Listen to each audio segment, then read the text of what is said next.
Thanks. I'll go up. Good morning, all. He's on. Yes. Welcome to the Planning and Development Committee meeting of Toowoomba Regional Council. This meeting is open to the public and will also be live streamed. I would like to thank those of you who are in the room with us today and acknowledge everyone watching via Council social media channels. Just in that regard, Councillor Manteifel is to be online, and I'm not sure whether he is or not. He is? Yes. Okay. I remind councillors to click Join Meeting in broad view. I acknowledge the Aboriginal parties whose song lines traverse these lands. We meet on today the Western Waka Waka and Yuggabal and Jarawar peoples and pay respect to their elders past, present and emerging, for they hold the knowledge, rich traditions and bold ambitions of Australia's first people. Now, in relation to attendance, there are no apologies. I note the leave of absence of Councillor Gary Gardner. No resolution, however, is required in that regard. With respect to declarations of material personal interest, there are nil advised. With respect to declaration of conflict of interest, Councillors Tim McMahon, Rebecca Von Hoff and Edwina Farquhar have indicated conflicts in that regard.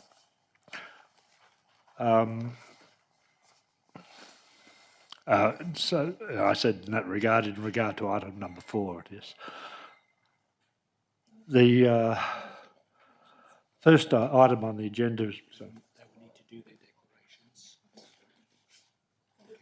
declarations. yeah. Okay. I'll just ask the councillors in the order in which I indicated to do their appropriate declarations. Thank you, Chair. Good morning. I, Councillor Tim McMahon, inform the meeting that I have a real conflict of interest in item 4, as I and related parties of mine live near the proposed development. As a result of this conflict of interest, I will leave the meeting while the matter is discussed and voted on. Thank you, Chair. This is, as you said, in relation to item number 4. I inform this meeting I have a perceived conflict of interest in relation to item number 4. The nature of the conflict is that I received a political donation to my election campaign from a submitter. I will leave the meeting while the matter is discussed and voted on.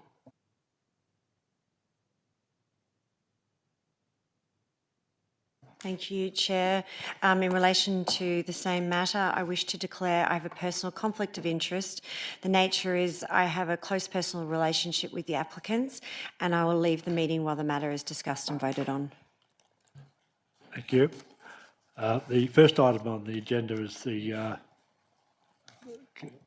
Councillor Carl. Yeah, thank you, Chair. I'd like to direct a question to both Councillor Tim and Councillor Rebecca.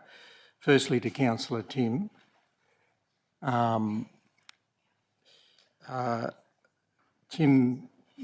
Councillor Tim, your declarations based on proximity. How close to the block? And I just recall in times past, proximity isn't always a reason to declare a conflict. Yeah, thanks, Councillor Bill. Under the new laws, this is a self-decision, right? So I don't have to give those reasons. I've made the decision to leave the meeting while it's been discussed and voted on, and Chair, I'll be sticking to that. Thank you. Councillor Rebecca, I distinctly remember I've been in that exact same position. However, legislation has changed since then. I'd just like to hear your reason. Thanks for the question, Councillor Carl. Similarly, through you, Mr Chair, similarly to Councillor McMahon, I'm not required to give that information, but out of courtesy to you, while the donation was made for the 2020 election campaign and the legislation now states it has to be the current term of council. I don't think that the community would accept that there's not a conflict of interest when I've received a political donation from a submitter, and furthermore, I have an ongoing personal relationship with that individual. Thanks, Councillor Rebecca. Understand. Thank you. We'll proceed with the first motion, which is first matter, which is the infrastructure charges resolution number 8. The motion there is that the council adopt the new infrastructure charges resolution as charges resolution number 8, as outlined in attachment 1, to take effect on the 18th of August 2026. Ask the Ben to tell us all about it. Thank you. Thank you, Chair, and good morning, councillors. The report before you today seeks council's adoption of a new infrastructure charges resolution. As councillors would be aware, the infrastructure charges resolution enables council to impose infrastructure charges on development associated with the additional demand of that development on our trunk infrastructure networks under the Planning Act. Council has an existing adopted infrastructure charges resolution number 7. However, updates to that resolution over previous years have primarily related to updates to the prescribed amounts set by the state legislation. And while this proposed new resolution also does update those elements, it also seeks to bring us in line with the broader infrastructure charges, planning and reform piece that's occurring across our organisation at this point in time, particularly in light of the recent interim LGIP adoption, or version 29 of Toowoomba Council's planning scheme.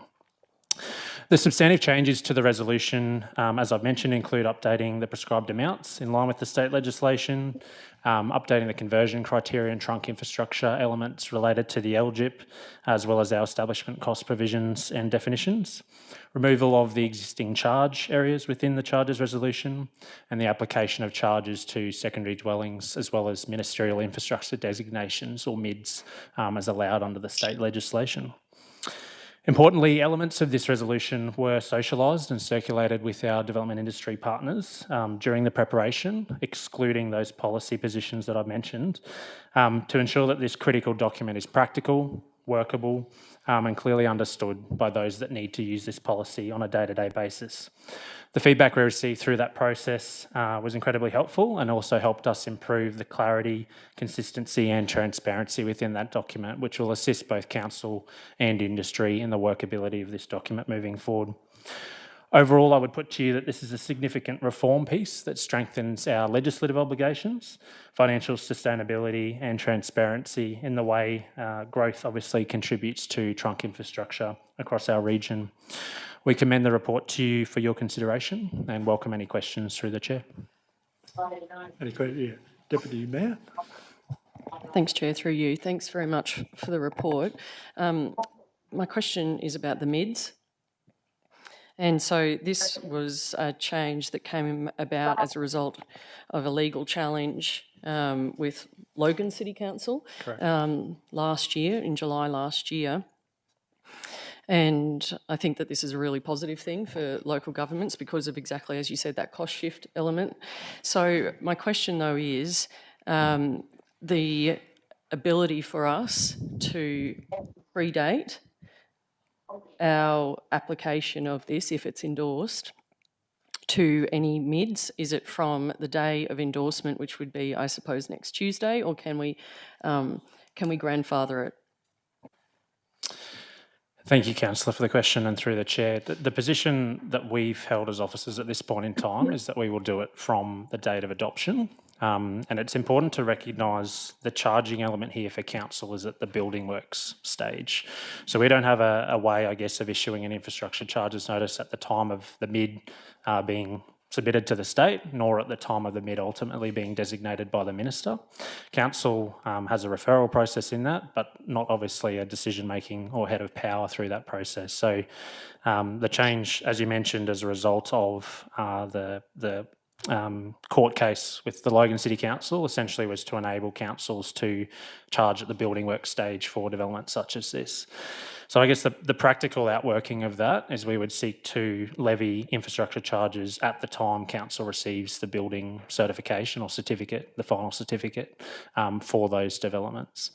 It would be very challenging, I suspect, for council to retrospectively do it in any other form.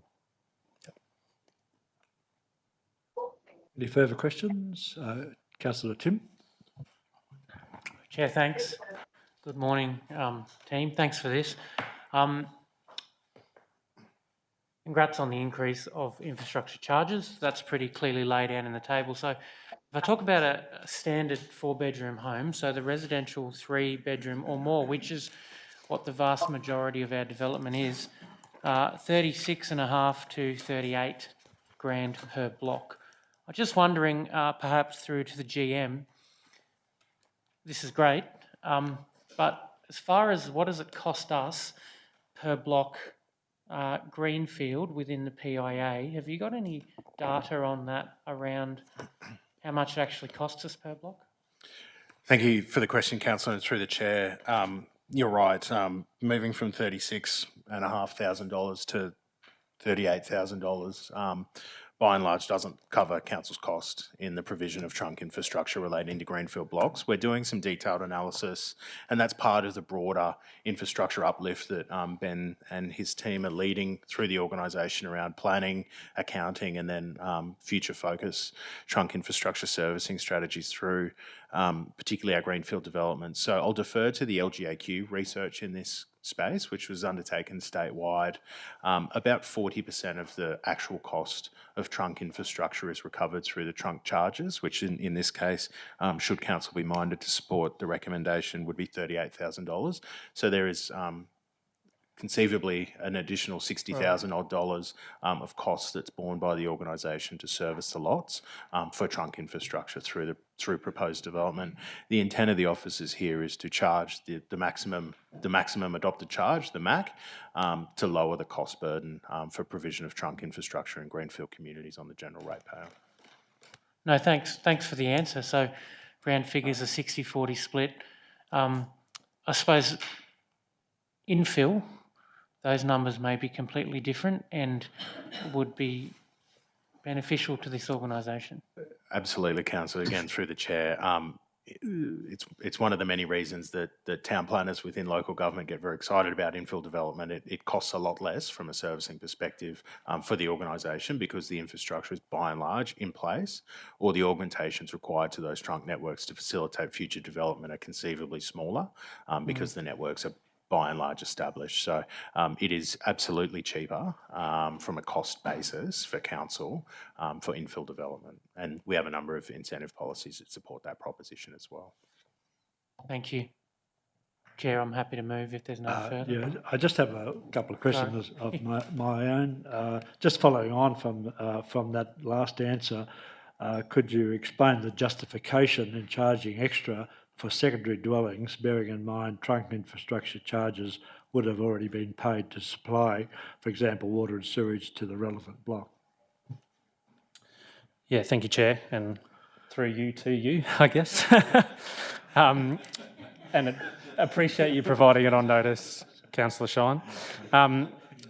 Council officers are certainly cognisant of the use of secondary dwellings and the fact that individual service connections for secondary dwellings for water and sewer are typically not provided for that use. But as councillors would be aware, infrastructure charges are based on the additional demand associated with that use, so not simply access to infrastructure. And therefore, there's a view that secondary dwellings do place an additional demand on our trunk infrastructure network. In layman's terms, I guess you can make the reference that secondary dwellings draw additional water from the network, they place additional wastewater into the network, they place additional traffic demands on our transport network, et cetera, et cetera. So purely as a byproduct, I guess, of the intensification of that use, there is an additional demand. But I guess to your point, that's why we've landed at a 50% charge or proposed that charge on that basis, in that the demand is, I guess, not to the same extent as a standard standalone residential dwelling house. And that approach is consistent with that adopted by some other comparable local governments in recognition of that demand. Okay. And up till now, there's been no charge for... Up to this point in time, correct, there's no charge for secondary dwellings in this region. Yep. Okay. The second question, accepting that secondary dwellings have been built in new subdivisions where trunk infrastructure had not previously been, and that therefore they should bear a share of same, why not differentiate between them and existing historical blocks? Otherwise, the attractiveness of infilling will be diminished because of the substantial increase to the cost of a project. Yeah, thank you, Chair. So Council certainly acknowledges, I guess, the concern that applying the same infrastructure charging approach to both newly created secondary dwellings in greenfield environments as opposed to secondary dwellings in long-established residential lots may impact the, I guess, perceived effect or attractiveness of infill development. But again, probably going back to the purpose of infrastructure charges, it's not solely to cover the cost of the infrastructure that's physically present or absent at the time of construction. Rather, charges are intended to reflect that the additional demand that any development, I guess, places on the broader network at the time is required to support population growth. While it's true that secondary dwellings in newer subdivisions may be located in areas where trunk infrastructure has been recently provided, secondary dwellings on established lots also generate an additional demand on those networks, as I've mentioned. And in many cases, accommodating growth within established areas of our city can still require upgrades or augmentations of our trunk infrastructure network that were not originally designed for that increased density. And you can see that reflected in our trunk infrastructure program with the recent interim amendment. Council sought to balance, I guess, those equity considerations through the draft resolution, including the removal of charge areas. So introducing different charges regimes, as perhaps you're suggesting, based on, say, the age of a lot, could create some inconsistencies where developments generating additional demand could be treated differently.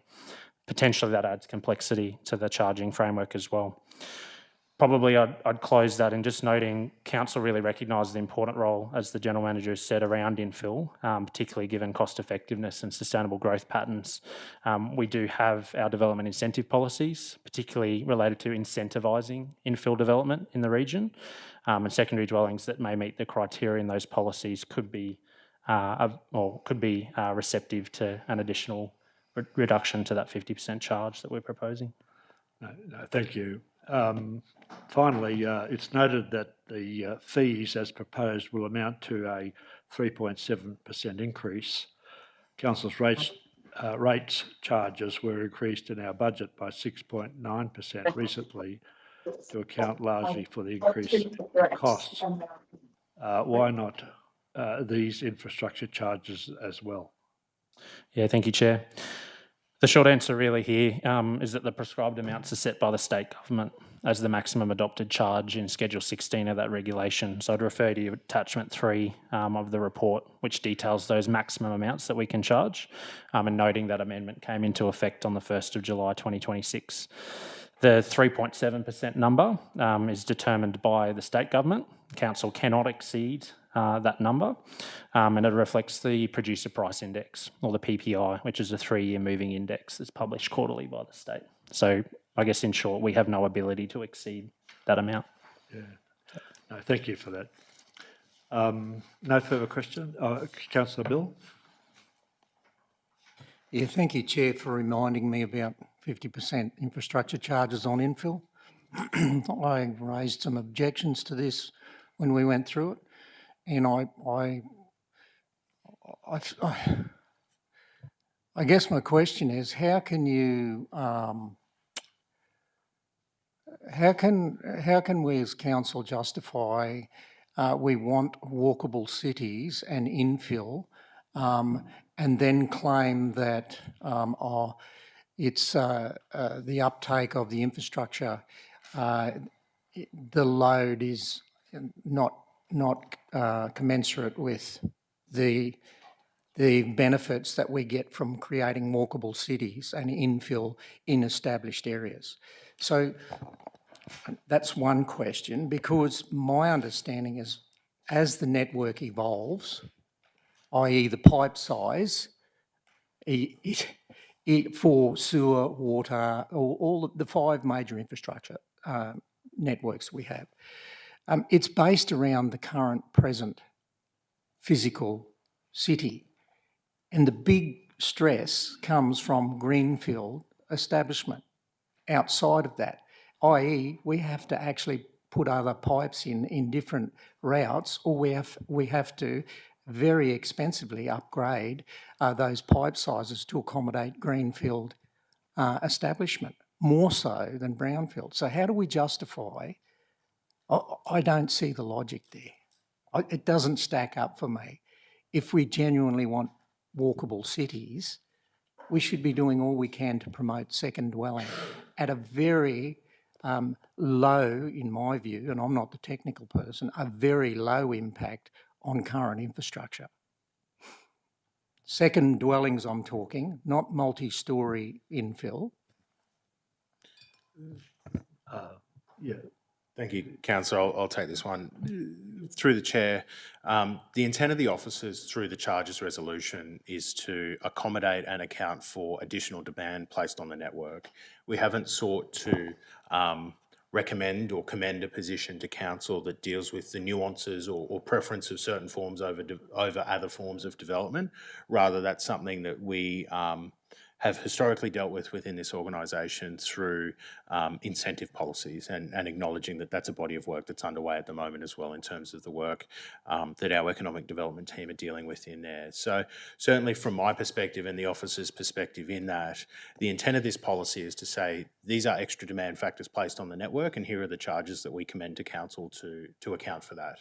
If there's a preference of the chamber to then undertake a step and say, well, some forms of development are preferable to others and we ought to incentivise that one way or another, infrastructure charge incentives is how I would commend to the council to deal with those particular matters, because if we try and do it all in the charging regime, we end up in some difficulty that we found ourselves in the past with charge areas and creating a policy that is quite unwieldy when you introduce nuance. Rather, we've said, if you have extra demand, we will charge you for it. If there is a preference for council to preference that, there are other policies that can deal with that. And that's certainly the approach that we're looking to take here. And I accept the points that you're making, and I don't mean to debate those. It's just how we're looking to deal with that in a policy sense.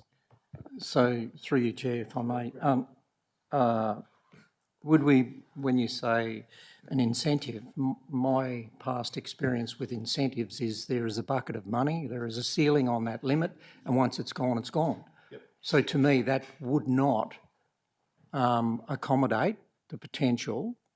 Would it be like that, or would it be just a standard policy where if you're in an established area, as the Chair has said, and there is infrastructure capacity, that's why we want to go to, that's why brownfield is generally cheaper, because the networks, there is generally capacity.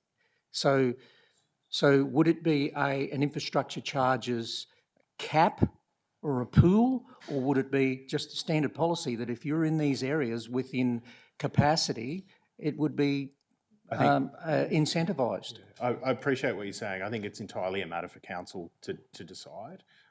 We have a $5 million cap per annum on incentives at the moment, and at this point in time, we've not gone close to that. We have not charged. I think we may for the current financial year, we may have allocated half of that amount. So I'd suggest that the cap is generous enough to account for the kind of development that you're referencing here. If council's minded to provide support through an incentive policy for additional types of development. Yeah, thanks, GM Ed. I'd suggest that we can't probably look at the status quo moving forward, because the cost of building in greenfield is commensurately different to what it was 5 years ago, let alone 10 years ago. And when we set these caps in place, it might be a revisit. Thank you. Any further questions? If not, do we require the matter to go into debate? No. Councillor Tim has indicated wishing to move the motion that the council adopt the new infrastructure charges resolution as charges resolution number 8 as outlined in attachment 1 to take effect on the 18th of August 2026. Do I have a seconder for that? Councillor Edwina. All those in favour? Against? Councillor Carl, against? Oh, sorry, Councillor Manteifel. How do you vote on that, this motion?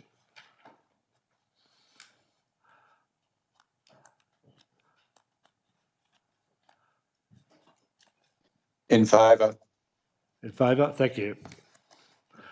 So, just Councillor Carl. Yeah, thank you. The next item is the development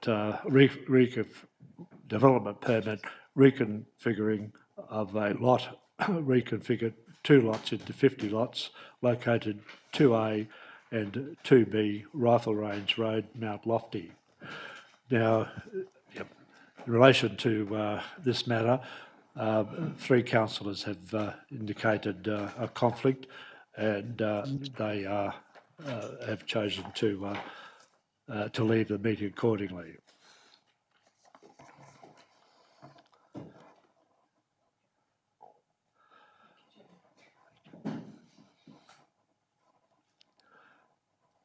At this stage, the standing order should be suspended, and we require a motion to that effect, that in accordance with clause 1.2 of the best practice example of standing orders for local government and standing committee meetings, July 2026, standing orders be suspended for the period of consideration of item number 4.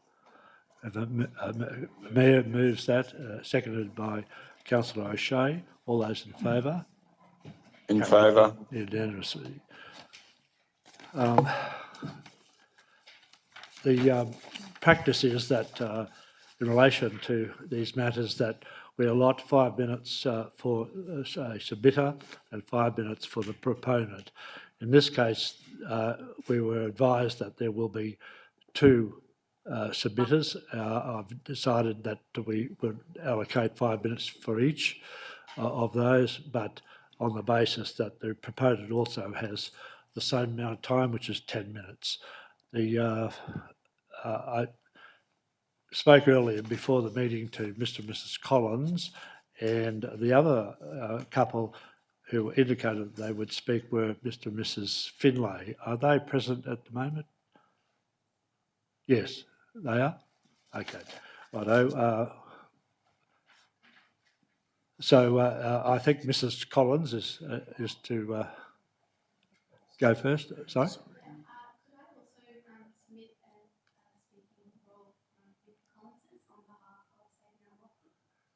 Sorry, is it an additional speaker?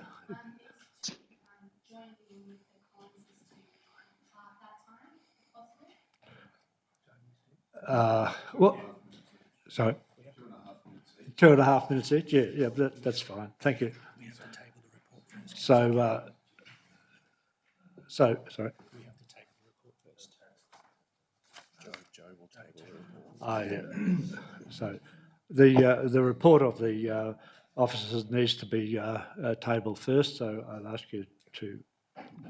Yeah, thank you, Chair, and good morning, councillors. I'll just give a brief intro. So, as discussed, the report for consideration today is development application RAL/2025/5915 for a development permit for subdivision at Rifle Range Road, Mount Lofty. The application involves the subdivision of 2 lots into 50 lots over the land, which is zoned rural residential and low density residential under the Toowoomba Regional Planning Scheme. Councillors, I will take the report as read, and rather than go into specifics around the assessment at this time, I would suggest instead that those parties wishing to address the committee be given that opportunity before entering into the discussions of the report. And Chair, if I could also ask that when the committee does break into the discussion around the report and the recommendation, that it can be kept to a relevant series of topics, just so that we can have the appropriate officer available to respond to any items as well. So thank you, Chair, and I'm happy to hand to the submitters to give an initial address. The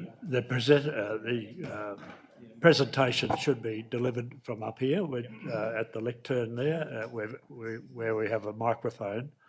Yes, Councillor. Mr. Chair, it's just come to my notice that one of the speakers having trouble to get to the front, So one of the microphones has been given to him. I hope that's okay. Thank you. Is Mr. that, Collins, I think, is it? Thank Yeah, you, Mr. Taylor. I understood Mrs. Collins wants to do it, but Mr. Collins will instead? Okay, that's fine, yeah. And this is for 2.5 minutes, which is, yeah?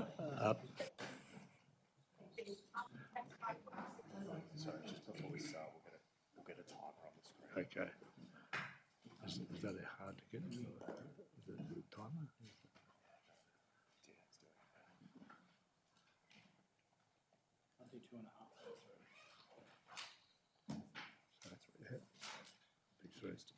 Okay. Oh, instead of the 5 minutes, we'll make it a 6 because we can't get 2.5 on the screen. So, so you're in luck. So yes, Mr. Collins.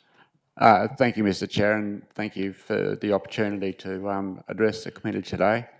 My name's Anthony Collins and my wife's name is Jo.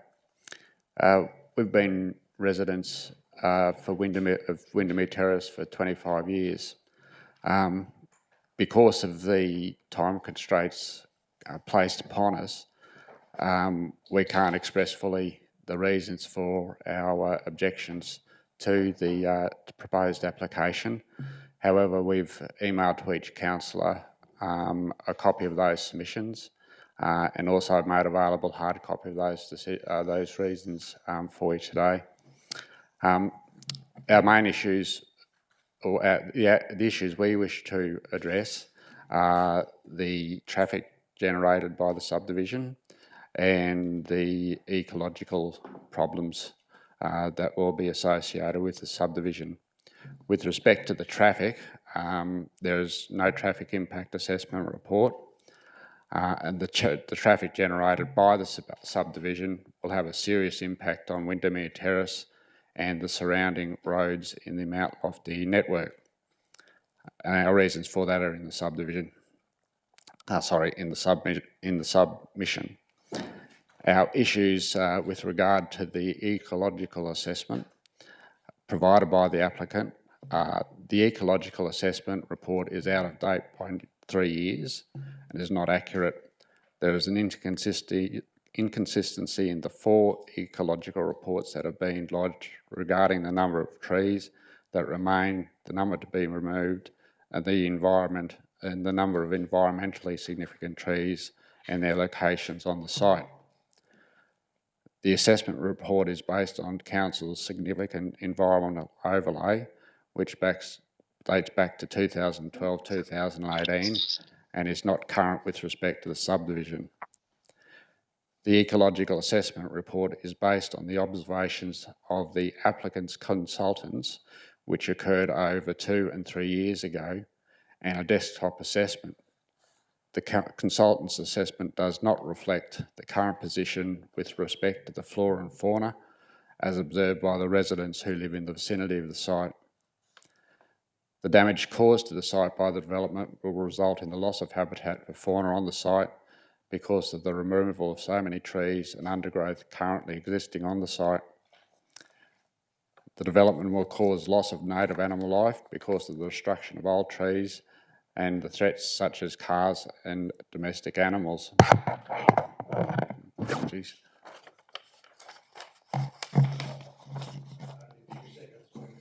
The tube stock to replace doesn't sustain any wildlife, and these trees will require constant maintenance and watering over a number of years to grow. No one's been nominated to do that. Thank you for that. Your next speaker, if you could perhaps come up here and just to identify yourself as well, please.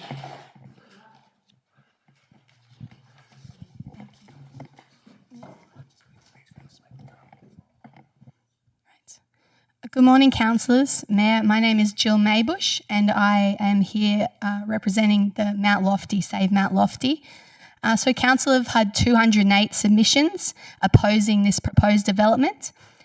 Council has relied on the Land and Environment Consultants, LEC, Bushfire Management Plan, provided by the developer, which says the proposed development is in a bushfire hazard zone and the bushfire intensity risk is high. So our main concern this morning is of bushfire risk. After reviewing this document, Council's statement of reasons claims there is an acceptable risk to people and property. But we disagree. There is not an acceptable risk. This month, Save Mount Lofty retained an independent bushfire expert to undertake a peer review of LEC's bushfire management plan. So Eldon Botcher from EBA provided the assessment. His report says, and it has been provided in detail to Council, his report says there are substantial concerns that the threat from bushfire is substantially higher than that portrayed in the LEC report, with potential detrimental consequences for the potential future residents as well as existing residents. I will focus on two of his concerns today. His first concern is that LEC's report says that future bushfires on this site are considered possible. However, in making this assessment, LEC has not considered the 2002 bushfire that burnt out the adjacent rifle range site and this proposed development site. The independent expert says it is highly probable there will be a substantial fire in the area sooner rather than later. And we now know that the Bureau of Meteorology has announced a super El Nino with hotter, more severe weather in the months and years ahead. The second concern is that LEC has not assessed the Jubilee Park Gorge, which is directly east of the proposed development. It has a steep gully gorge effect, and the predominant wind normally is southeast, but in a severe fire time, it will be from the northwest. 30 seconds. And so that converging formation of the gorge will concentrate the wind effect and provide bushfire attack mechanisms such as ember, flames and length. So we call on Council to reject this proposed development because the bushfire risk is too great to future residents and existing residents. 6 years ago, we asked the DHA proposal was rejected, and we would hate for you to be part of a council in years to come where there was a bushfire that devastates this area. Thank you. Ms. Marbush. Do we have Mr. and Mrs. Finlay or Eva? Yeah, thank you, Mr. Finlay. Would you mind coming up here as well? Just to the lectern and a microphone.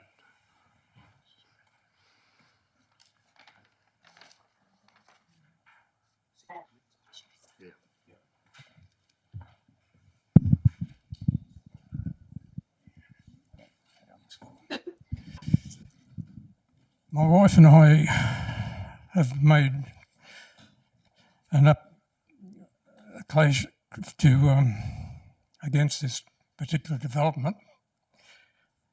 But our point today is that what was thought to be an easement from this development onto Windermere Terrace has now turned into a road. And that road is blocked by one big eucalyptus tree, which is a home to a large flock of sulphur-crested cockatoos. And I wonder if the council could let us know, is that tree going to be removed or is that easement going to become a road? And if it does become a road, when it joins up to Windermere Terrace, I think you'll find that 3 intersections that close together with big grassmere and the next one up, I can't remember the name of it, but anyhow, it's they're too close together, going by the rules put out for suburban streets by the government. So our objection is that it should not be. And the map that came that says that tree was protected is only 13 months old. And that is our protest for today. Thank you, Mr. Finlay.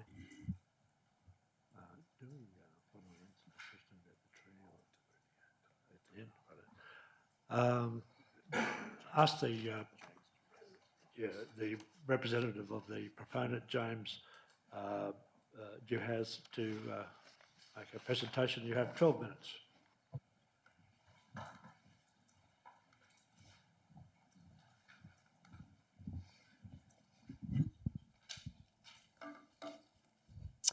Good morning, Mr Mayor and councillors, and thank you for the opportunity to talk to the council meeting today. To the Chair, thank you also for the offer of additional time, although I will do my best to keep some to the initial time limit and keep some time in the tin. Councillors, having heard from the submitters today, but also review of the submitter issues, I think I must say that it does really feel like there is a set of rules that apply to the existing housing in Mount Lofty and a different set of rules and expectations that should apply to new housing in the suburb. We don't believe that what is proposed today is controversial. We are proposing 50 lots on land that has been zoned for that purpose since the early 2000s. Today's meeting is a culmination of the assessment process that has been ongoing for 12 months and which has involved multiple rounds of review and refinement to the specialist reports that have been prepared by our consultant team, but which have also been reviewed by the specialist council staff who are qualified to complete that work. That assessment has culminated in today's recommendation, which is to approve a site-responsive design for 50 new lots, which balances the mapped constraints of environment, bushfire, and landslide hazard. On these points, site responsiveness, as outlined in the officer's report, applying the zoning designations for this site, there is an expectation for 80 to 85 new lots on this land. Instead, the applicant has decided to reduce the yield to 50 lots, which has allowed for less clearing, less earthworks. On environment, an assessment has been completed by the state and by council, and in net terms, there is a demonstrated environmental benefit. There will be in the order of 258 trees removed, but approximately 610 trees replanted, native trees replanted across the site and in road reserves. There will be an environmental covenant established in perpetuity with 460 trees to be planted within it and mechanisms to ensure the ongoing management of that covenant, as well as in terms of the trees to be retained and replanted, but also weed management within the same area. On landslide hazard, a comprehensive assessment has been completed, and with standard engineering practice, it has been confirmed that the development can occur without risk, unacceptable level of risk to people or property, which is the threshold and benchmark that is required to be established. Likewise, on bushfire, by my count, our report, which has also been prepared by a competent person and an expert of the court in Queensland, Mr. Robert Jansen, has been reviewed by council 3 times. Whilst it has been made available to us only within the last few days, we have had the opportunity to put Mr. Butcher's report to Mr. Jansen, and he has advised that the matters raised by Mr. Butcher do not alter his current assessment or opinion. So, council, today, we do ask you to reflect on the extensive and detailed assessment process that has been completed to date, not only by the applicant, but also by council specialist staff.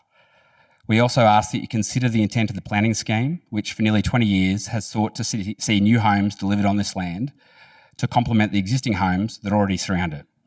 And to this end, we ask that you support the officer's recommendation for approval, subject to conditions.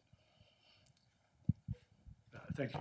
But seedlings can't replace old trees. They can't. Thank you.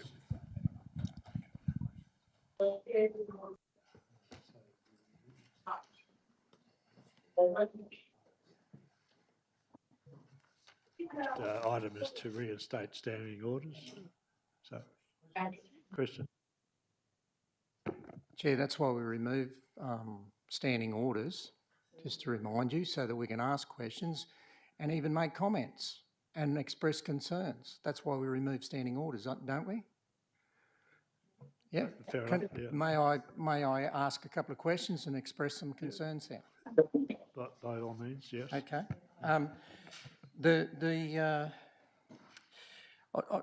I've got to say, I take exception to the argument of precedence.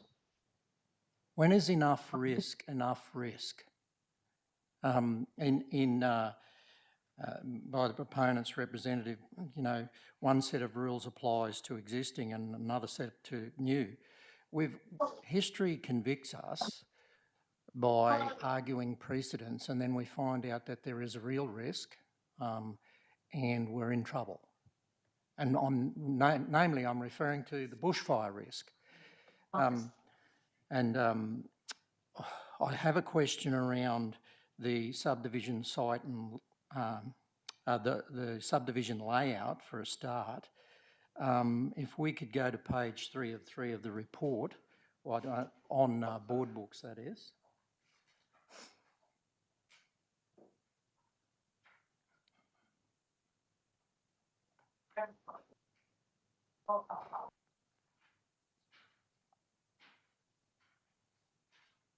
It's the Bushfire Mitigation Plan, attachment 8.2, the heading.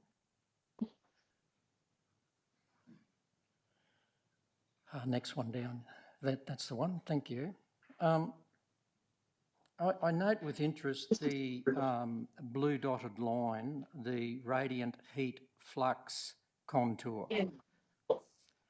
And here we have a cul-de-sac adjacent to Mackenzie Street, a cul-de-sac, where in the event of bushfire, every one of those people who live in that cul-de-sac would be heading towards the radiant heat from the bushfire attack that is represented in other site plans there. They'd be driving straight towards that to exit the subdivision. Why is that?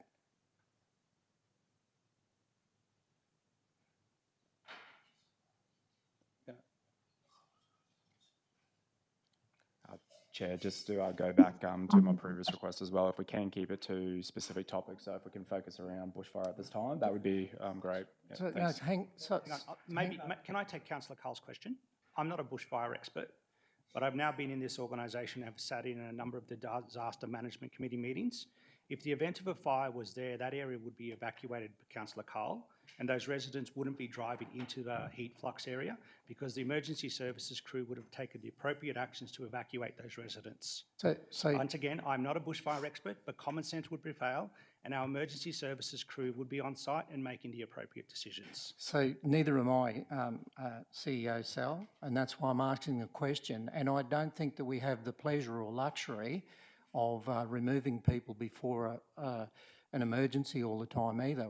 History proves that. And I've been around a council table as a councillor before amalgamation where people have been caught on escarpment when the fireys haven't had opportunity to remove people in a far less populated, densely populated area than this is proposed. So I go back to my statement, when is enough risk enough risk? I'm sorry, I can't stomach the comment about one set of rules for existing houses and another set for proposed. We are up against an escarpment where ember attack alone, besides fire, we've got Buckleys of potentially Buckleys of controlling that, and I wouldn't like to even put fireys in that way. A point of order, if I could, Chair. We are in a session, not in a debate. So if we can keep to questions, Bill, that would be appreciated. So that's one. Thanks.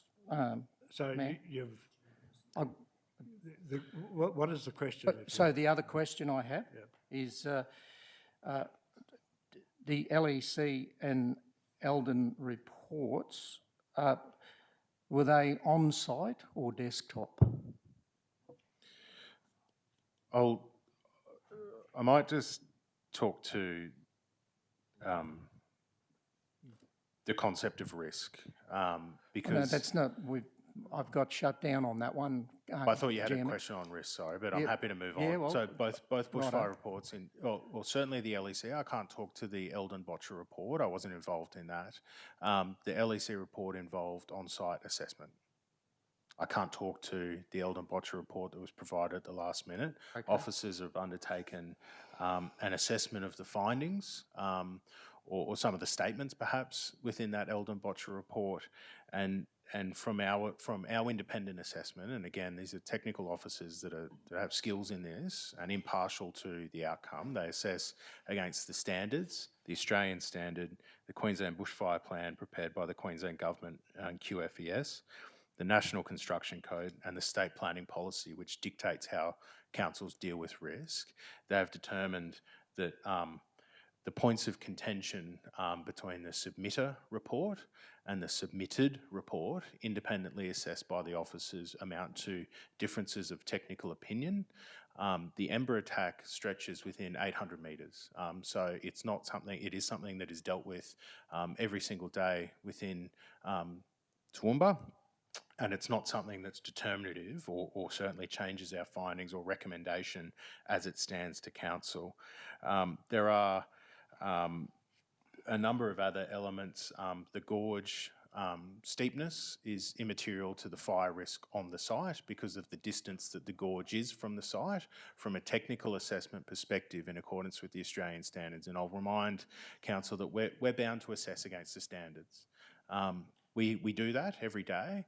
The distance between the gorge and the closest habitable property and the controls that would be placed on that property in accordance with the National Construction Code and the State Planning Policy are such that that risk, whether it's as put by LEC or as put by the submitter report, don't change our finding relating to that particular lot or the other lots. They are, and I'm happy to have the officers undertake a detailed assessment and submit that as an addendum to the report for council to consider at the ordinary meeting and lay the report on the table to give the officers the time, acknowledging that this submitter report was prepared and provided to us, certainly the body of the report itself, I believe, last night. The links weren't working last week. We got the cover letter last week via email, but we, the initial analysis is one that's unremarkable in terms of our finding. But again, I'm happy to formally put that to council for consideration for next week if that is the will of the council. So thanks, Chair. Look, to add some context to that, GM Ed, I'm of the understanding that the submitter's technical expert wouldn't give a report unless he was on site. That's why it came late. That's the answer I was given. So just to put some context around that. So I did... Any further questions? Yes, I do.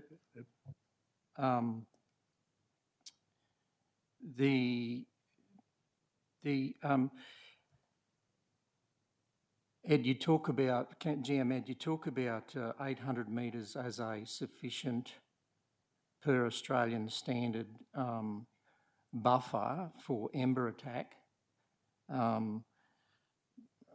How do we then justify buildings in building envelopes adjacent to timber that's cleared? What I would understand, koalas don't recognise whether it's a koala corridor or not, and it's to be cleared at 1.5 times the vegetation height. I'm specifically drawing attention to any of those larger lots on the northern side of that proposed road through to Mackenzie Street from Rifle Range Road. How would you justify that being safe, or how would the technical experts justify that being safe to Ember attack? Yeah, thank you for the question, Councillor. I'm sorry, it's 700 metres. Luke has just corrected me. But 700 metres is the Ember attack area. In terms of how those lots, and specifically lots 43 to 47, which are the northern lots on the internal road, adjacent to that red area you see on the hatch there. Which is cleared, yeah. Yep, so yeah, that is where a series of requirements around what we call BAL ratings, so bushfire attack level ratings, as expressed by the National Construction Code, and this is dealt with across Australia through the National Construction Code that's been nationalised, include a number of design criteria that are commonplace across the nation for dealing with specific elements on a site-by-site basis for how those issues are dealt with. From a first principles town planning perspective and dealing with this at what we call the subdivision level, we have a level of comfort that there are enough provisions within the National Construction Code and conditions clearing regimes, maintenance regimes, all of those sorts of things in terms of dealing with the hazard at its source and then treating the future home there in accordance with that National Construction Code and the bushfire attack levels. That's something that is commonplace and what we've sought to adopt here. So I accept that there is a bushfire hazard on those lots. That hazard exists across Toowoomba, and new homes that are subject to that hazard deal with that National Construction Code output and deal with that, and it's commonplace across Australia. So that's why the recommendation is as such. It's a common element. Thanks, GM. Ed, a final comment. I've personally lived through what you've just said, and I've personally been on a part of a council that's been taken to the courts for loss of property because they adhered to all of those codes you've just said, and there was a 1.5 times the existing vegetation buffer cleared as per the red areas, and that was the exact history, and we look to repeat and raise the level of risk with increase of population along these escarpment areas. Thanks. No further questions? Yeah, the Mayor. Thanks very much, Chair. I've actually got a couple of questions for James, actually. James, if you'd like to come forward.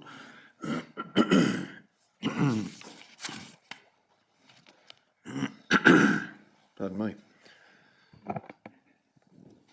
Initially, thank you to the submitters as well as the applicant. Appreciate your time this morning. James, you mentioned that this area, albeit has been planned for some 80 to 85 lots potentially, and that's going back to the early 2000s. Obviously, times changed since then. We had another application which we've heard about today. My question is more about the area that you've got set aside, which is part of a covenant, with the lots of trees being planted in that covenant area, and the planning regulations and rules that will protect that in perpetuity from a covenant perspective. Sure, thank you for the question. So the area that's shown on screen, so this is the bushfire plan, but that sits at the top of screen, which is an area which will be an environmental covenant. So similar to bushfire covenants as well, will be registered on title. So there is a requirement that will sit and run with the land, and the obligations in relation to the management of that area also run with the land. So in terms of the trees to be replanted on that, and I'll just note that there is a requirement, this application was referred to the state for several matters, including obviously core quail habitat, other vegetation and transport as well, given we sit at 50 lots. And so that requirement is imposed by the state to register those covenants, and it sets out the obligations that have to sit within that document and run with the landowner. So that's not a council area to be maintained.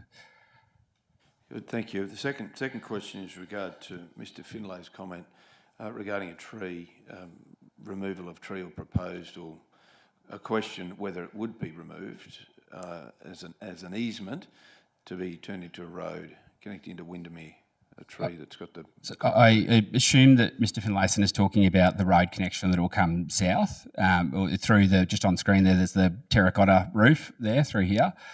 So there is a road reserve that ends at the boundary through ongoing, or as part of the information request and responding to the further advice letter, council sought a connection through there for road planning, and the applicant has amended the design to provide that connection, and it also provided an alternative connection route which council was seeking as part of the bushfire response as well. So we obviously have 3 connection points and evacuation points in the event of a bushfire hazard, and that was one of the connection points that council sought. In relation to the specific tree, there are tree clearing plans that are available.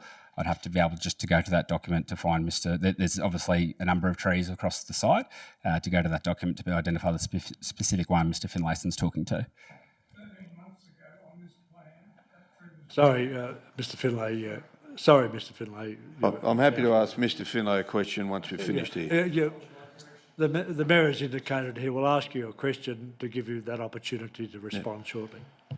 So there's obviously an opportunity for you to have a look into that and see which tree it is and if it's the same tree. So I appreciate that, and perhaps I can get to If it falls within road reserve as well, so this is obviously a subdivision approval. We still have to go through operational works approval, local laws, tree clearing approvals with council.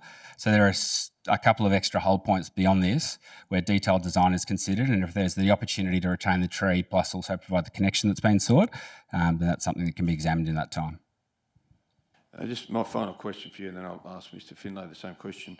In regard to lot sizes, James, just can you explain the journey, if there has been one? Because obviously you're talking about the potential of 80 to 85 lots, and obviously the reasons why it would be that reduced number. So lot size and reasons why it's a reduced number.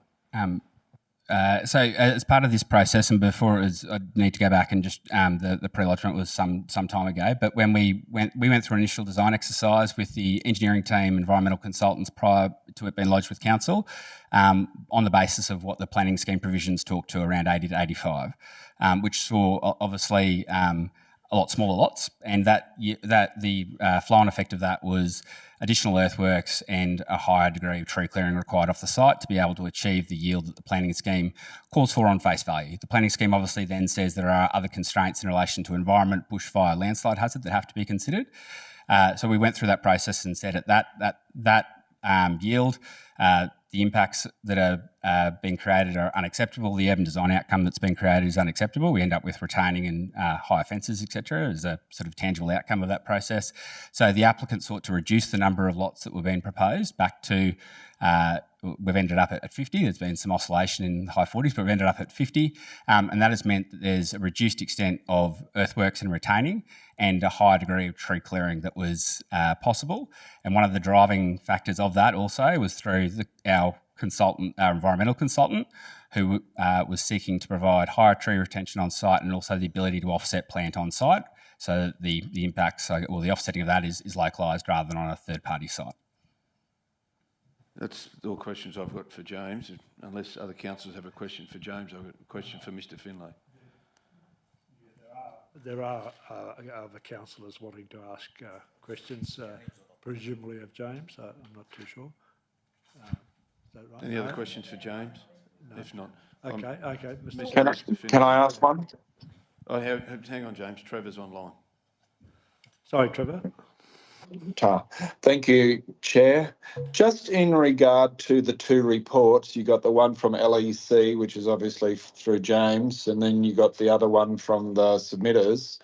Were the bushfires that occurred in 2002 and all that in the LEC report or taken into account when doing the report to council? So I can, or Ed, I can respond if you wish to. Yep. So from our perspective, Councillor Menefell, that the history of bushfire is a consideration, but there is also then, and Luke would be able to talk to it in more detail again, I'm not a bushfire expert, but there's also the physical site considerations as well as the vegetation, ground conditions, climatic conditions that are all considered to produce the report and recommendations of Mr. Jansen's report. He has been on site. There is a standard methodology through which to work through for these things, and that's also been adhered to in this instance. But Luke is available to provide some more context, or Ed, sorry.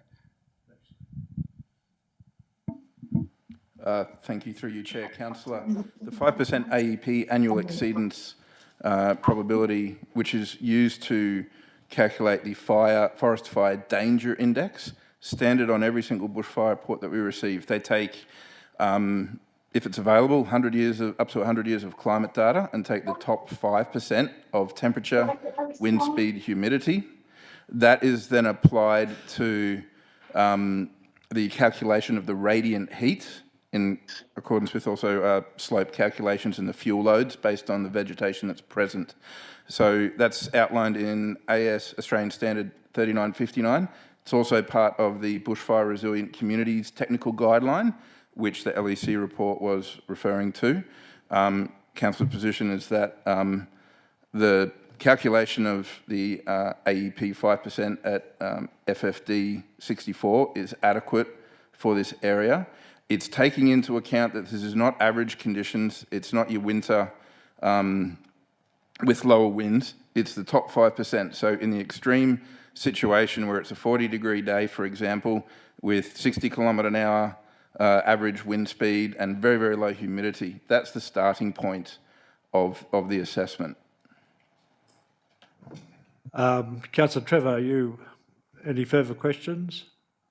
Not at this stage, but I do have some on some other topics. We'll keep to bushfire at this stage, and then when other topics come up, I'll have a couple others as well. Thank you. Thank you.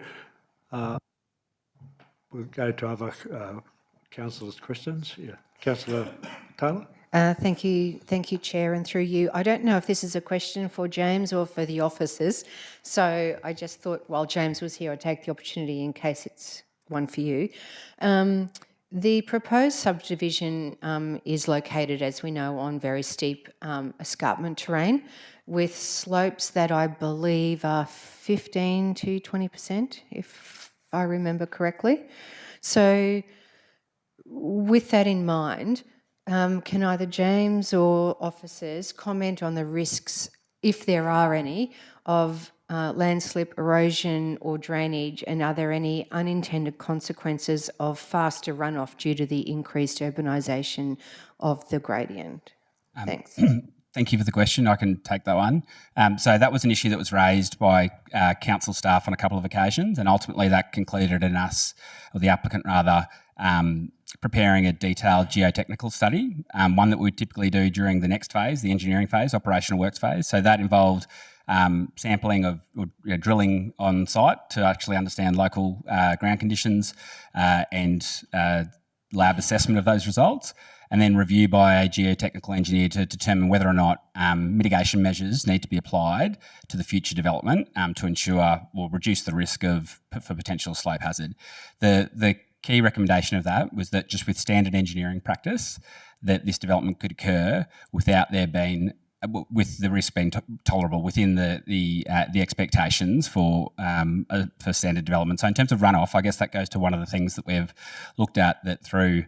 So there's the geotechnical component, but then with a reduced yield, larger lots, that also has the flow-on effect of there being less hard surface, less runoff across the site. So I think that perhaps two things in that the geotechnical side is resolved through the geotechnical report that's been completed, and that which council have sought to impose those conditions through the draft decision. And then with respect to runoff, that has been addressed, but I think that the reduction of yield has aided that rather than sort of result in any concerns of additional runoff. Councillor Carroll. Thank you, Mr. Chair. I do have a few questions, and I appreciate that the applicant has done a really good job in trying to address a lot of the concerns, but I do.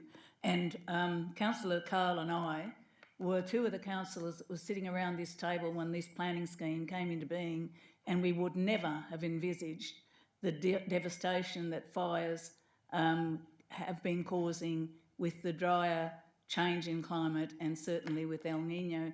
And I can remember very, very vividly, I was Mayor of Cambodia, and there were fires all the way from Crow's Nest down to Clifton along the escarpment. The only thing, and Mr. CEO, people do not evacuate sometimes when they're asked to, and sometimes they don't get the time to do that.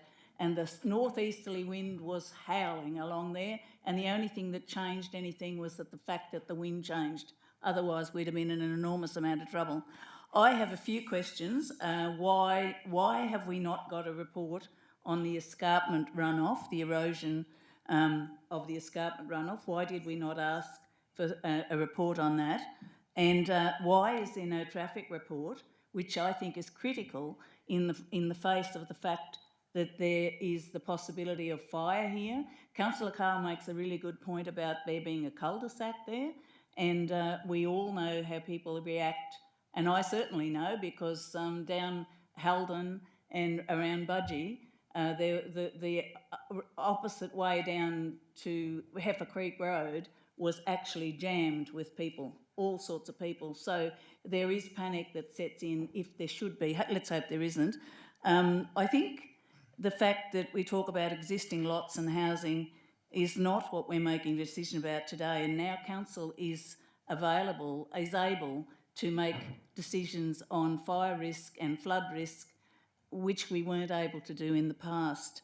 I also ask why, and I suppose this isn't for you, James, but for our staff, why we don't have hooded lighting requirements on those blocks along the corridor. So they're my questions. Thank you. And I really believe, though this land is in the zone that can be developed, I really do believe that we are opening ourselves up to, legal action in the future, because there will be a fire along that escarpment. It's not if, it's when. Thank you. Anyone here wants to address that? Yeah, the CEO, the General Manager. Sorry. Thank you, Councillor. I've got three components. I just want to make sure I've got it right here. Traffic, erosion, and then hooded lights. From a traffic perspective, it's noteworthy that our road network planning and the work that we do in terms of assessing DAs and the capacity of the road network is based on the assumed yield of the development, which was 84 to 85 lots. The development as it stands and put before you today is less than that, and conceivably and certainly within the parameters for both Mackenzie Street and Rifle Range Road, considered within the parameters of our existing road network, being Mackenzie Street and Rifle Range Road as the key circulating roads.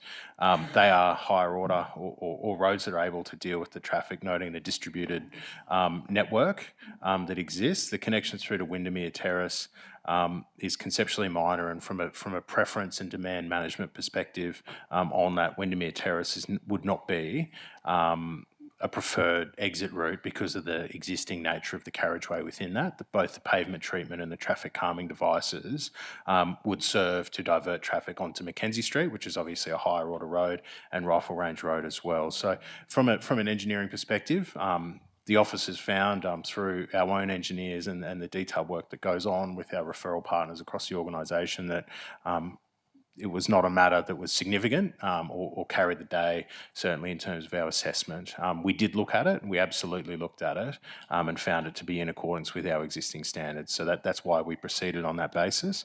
With erosion in mind, there is a large, and it sort of shows up most easily on this plan, and we'll leave this plan on the page just to keep things simple.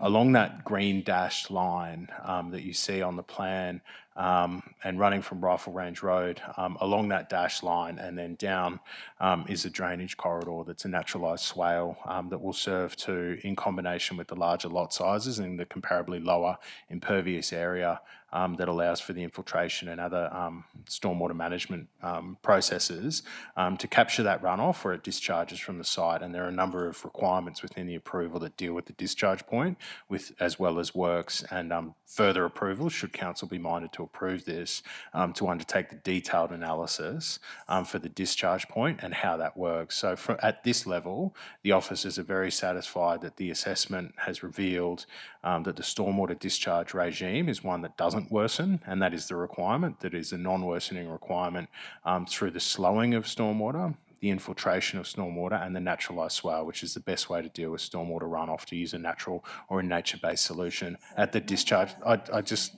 let me, if I can. Just on that point, if I might. Sure, you're here. Have you modelled into that consideration a 1 in 100 event such as we had in 2011, and what would happen with that water? Yep, so that's part of our standard practice to model the different design events, and the officers remain content that the stormwater regime on the site complies with our requirements across stormwater, different storm events, the 5%, the 20% and the 1%, most importantly. And Ben's nodding furiously there, so that's right, across those design horizons. In terms of hooded lights, except accept what you're saying there. It's not something that we've picked up at this stage. If council's minded to impose a condition that relates to lighting and how that might be dealt with, we would need. It's something that we can have a think about, but it's certainly not something that's been conceptualised at this point in time. Noting that there are existing houses along Mackenzie Street as it stands today, looping around to the south, and then along Rifle Range Road to the north east that interface with that vegetation. So I guess the efficacy of any lighting controls may well be diminished because of the existing lighting environment within there. But again, that's a matter that council may wish to consider. It's a koala corridor, and regardless of what's happening further along there, it's very close to the corridor as has been identified. Why would you not put hooded lighting there to shield the wildlife from lighting? Yep. It's a very valid question. I don't mean to debate what you're putting to me. The management of the koala corridor and the assessment jurisdiction for the koala corridor is one for the state, and council's not empowered to deal with that through the current legislation. So we are bound by the referral response in that regard, and we've carried that through in our assessment. So where we have. Where it's not a matter that the state's considered as being appropriate in their own assessment, that's why it's not there. Mr GM, we make the decision on lighting, not the state. Councillor James. Thanks, Chair. Thanks to the submitters and obviously the staff involved with this, but particularly as well to the submitters. Thank you for representing your community and putting forward the points of view that you have. It's an important part of the process. So I just wanted to acknowledge that. I think I know there's a lot of questions or topics, and I know we sort of asked to stay to one to start. We've sort of gone everywhere. So that sort of shows you the complexity of this. So if I can just sort of maybe just go back and drill down around bushfire risk. That's clearly one that has been articulated through the submissions. It's been articulated again today. I just want to really reinforce or find out sort of our position here, because, and if I could just explain where I'm going with this. So I think Councillor Carl mentioned earlier, he said, what is acceptable risk, or when do we get to that point? So I think if we can understand, like, from an assessment point of view, what we're talking about acceptable risk is. Now, James made a comment earlier around potentially, and you can interpret this which way you like, potentially rules for some and not for others. I interpreted that, how I want to interpret that and understand that is this particular site, the bushfire risk that exists for it, and the rules that are now in place and all of the different guidelines that need to be followed for this application. Does this site offer any further or less risk to any other sites that are covered by our bushfire risk across this area? Because there are several others around here that there is already dwellings, etc., etc. So what I want to understand is this site in particular, has there been any different lens put across this? Is there any greater or less risk when we're talking bushfire for this particular site to others that exist? They would be, through you, Chair, would be just the 2 points I think I'd like to get some clarity on, because as I said, it clearly is a point of concern that has been raised through multiple submissions. Thank you, Councillor. Through you, Chair. Maybe the second point first. Is this going to create a increased bushfire risk for surrounding residents? Our opinion would be no. When you're looking at how the standards of bushfire risk is assessed, it's very much around fuel load. Fuel load's being calculated off vegetation hazard classes. We have a site which is practically, in its current form, the property owner may do whatever they wish with that property. They may leave it as is. They may decide to turn it into their own private little golf course and have it very, very low, managed grass, etc., which would take all the fuel load down. Conversely, it could go the absolute opposite. It could be turned into its own little nature estate. These are all hypotheticals, but just to try and answer your question, Councillor. So what we're then having at the moment is a proposition for 50 lots with a road network which helps the residents in there leave the site as quickly as possible through a couple of different access locations, which is a good tick.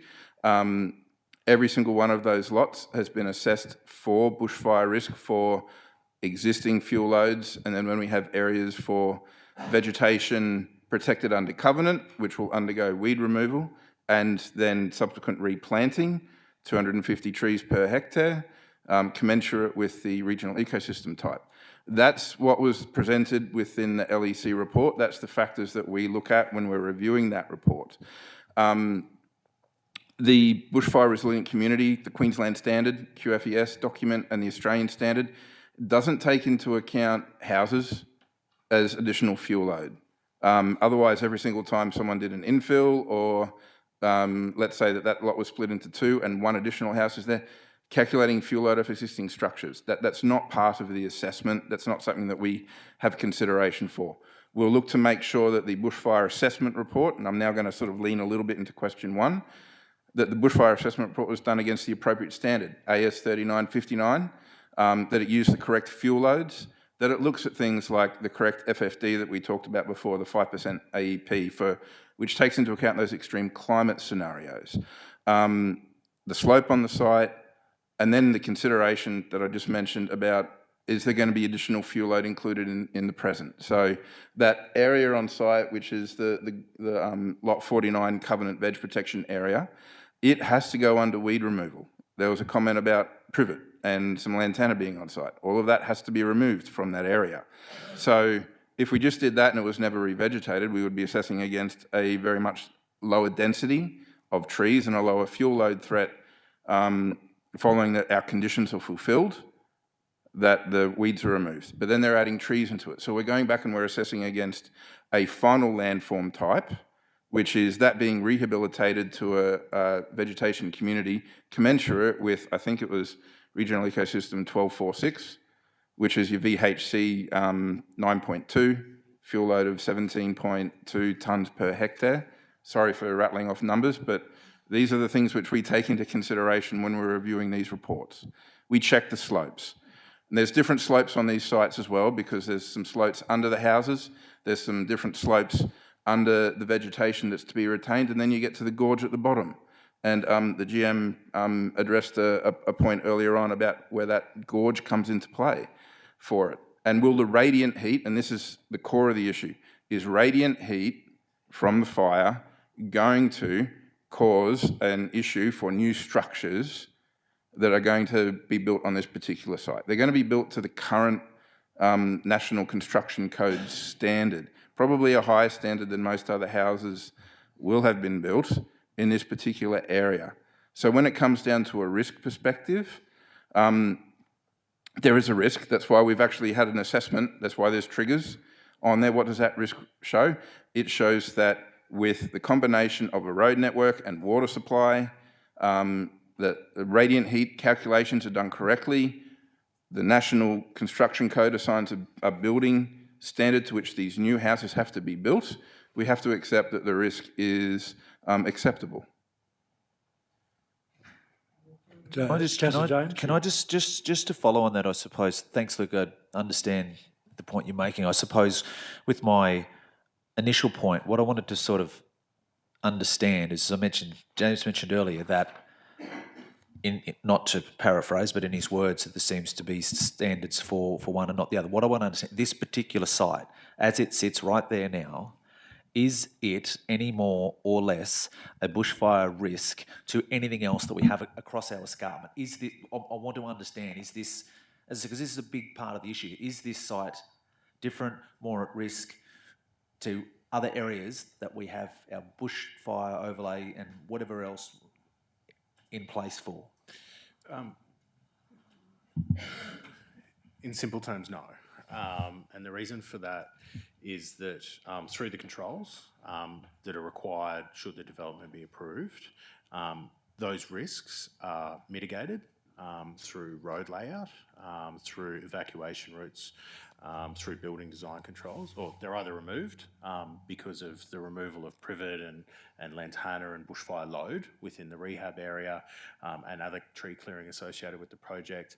They're mitigated through road layout, building design, all those sorts of things. So there's a hierarchy of controls that are applied, and on that basis, it is no worse than any other site. I accept James's comment around, well, you know, one rule for one rule for the other, and to paraphrase, sorry, But we assess the standard of the day, and the standard of the day requires this, and that's what we've undertaken. So, do existing homes have a lower protection level? Probably, but they were assessed and decided at the time that existed. So we're assessing this under the framework, the Australian standard framework, the state government planning framework, and the national approach to these sorts of things that applies, and that's exactly what we've done here. So, is there a risk? Yes. Is it appropriately mitigated through controls? Yes. That's the finding of the officers through their report and assessment.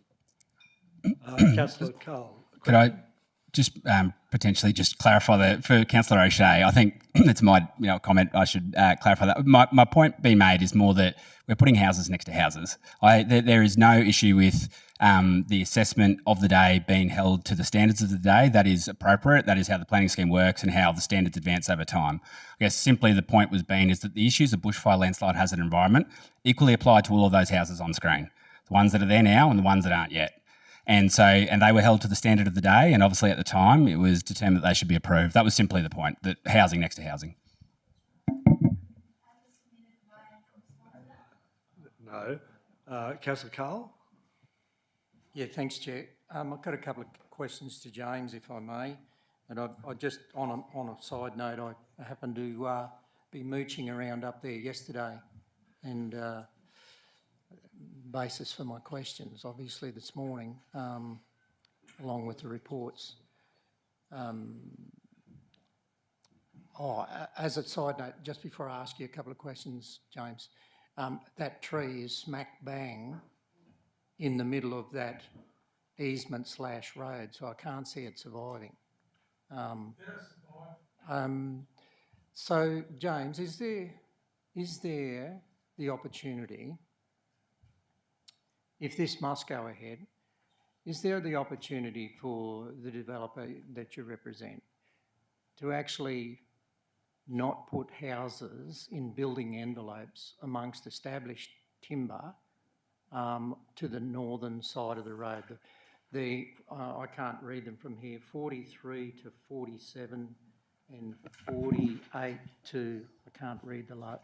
That's where it goes up to lot 50 up the top there. Those there. To actually not develop that side of the road. That's my first question. The second question is, and I read the submitters' reports, and Mr. Lofthouse's submission is rather compelling because history convicts us. I always say that. It gives some graphic evidence of some real, I'll put it in layman's terms, stuff-ups in the past around stormwater drainage or down escarpment, funneling it over the edge. So my question to you, James, is, the bushfire management area, which is, by the way, a buffer where you knock trees down 1.5 times the existing vegetation height, how do we propose to manage increased runoff when that is actually the bottom of the gully or the bottom of the gorge that comes right down past the pump station and that at the bottom of Mackenzie Street? So that's probably my two questions for now. In relation to the bushfire component, I think there is a little bit more nuance than just everything getting cleared within the asset protection areas or the management areas. But I guess, Councillor Cahill, I'll go back to that point that the assessment has been completed against current standards, and that shows that there can be the additional houses in that area with the management measures in place that achieve the level of risk or the benchmark that we're trying to seek. So I think I would say that we've been able to demonstrate that those lots, we've achieved what I would say is the benchmark standard in trying to get an Esplanade Road through the majority of that site, connecting Rifle Range through to Mackenzie. And the lots that are on the northern side of that, the handful of lots that are there, have gone through the assessment process, and it's been able to be established that future houses can establish there clear of that clear of the management area. In relation to the stormwater component, I guess there's two parts to that. One is the quantity component, which I think there has been an assessment done to demonstrate that the swale can capture the upstream catchment and then obviously direct it through the grassline swale to its discharge location.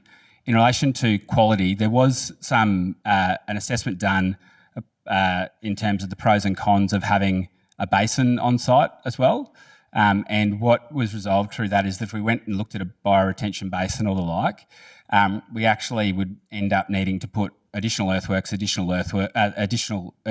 retaining to be able to establish a basin. So in lieu of that, what we've opted to do is to provide a grassline swale, but also to provide, there's a standard typical drawing which has street tree pods, which are at the low side or northern side of that road, which will capture water off the street, obviously to the street tree cells, which does an element of quality treatment before discharge. So I think on the quantity component, an assessment has been done at Q100 to demonstrate that it can be captured within the swale. And then on the quality component, we've opted to go for something, again, that is more site responsive with treatment through the swale and through these pods, which are a tried and tested standard drawing. Yeah, I don't know, as a layperson, I just don't get the logic around removing trees and expecting soil to be retained. That's what trees do. But the other thing that come to mind while you were talking there, James, was it's said that there's a considerable amount of fill to be brought into the site. Is that correct, or is that just to actually achieve the subdivision layout? I'm not sure if we have the earthworks drawing I think, available. Was it the tune of I don't know, I've read so much. I mean, is it 41% or something, or have I got that totally wrong? 7.3. It's attachment 7.3.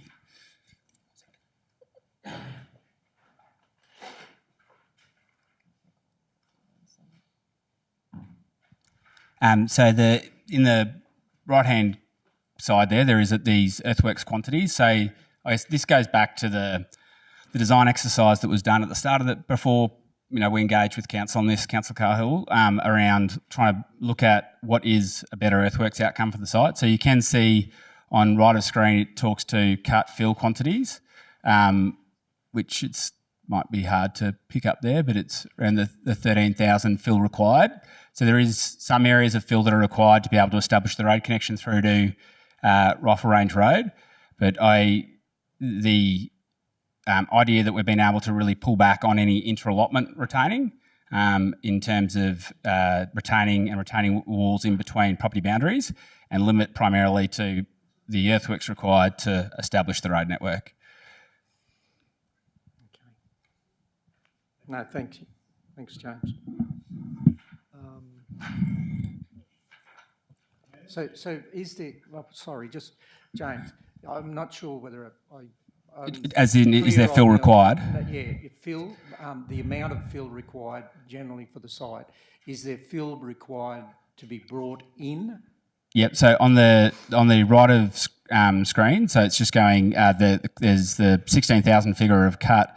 A fill requirement of around, if we call it 30, and then there's the additional 13,000. So fill is required on parts of the site. So obviously where we're in green on the site plan there are areas of fill. So where material can be reused on site, it will be, but there is some fill required to be able to establish the road connection through to Rifle Range Road.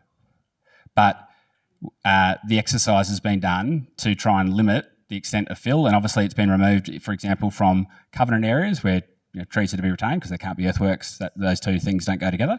But otherwise, it's been limited to the construction of the road reserve and both Mackenzie Street to formalise the verge on our side of the road, which doesn't exist at the moment, as well as the internal road network. So there's just one final question, Chair, to James.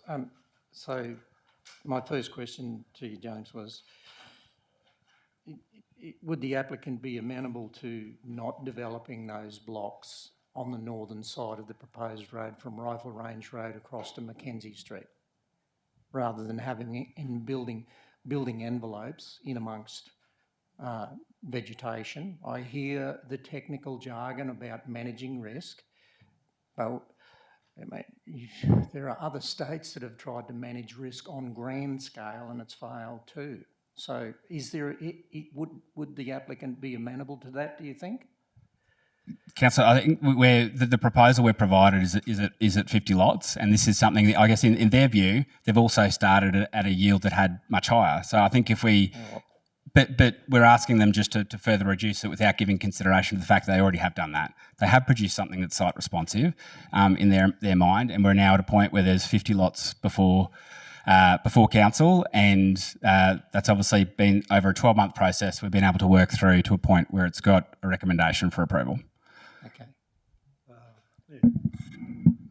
Thanks very much, Chair. No more questions for James. I just wanted to give Mr. Finlay that opportunity, talking about his particular tree, and whether that's been explained already through there. That the line of easement actually goes straight through the tree. Is that correct?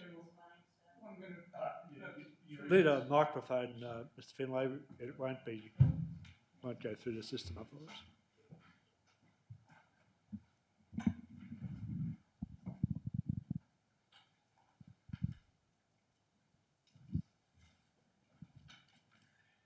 Thank you.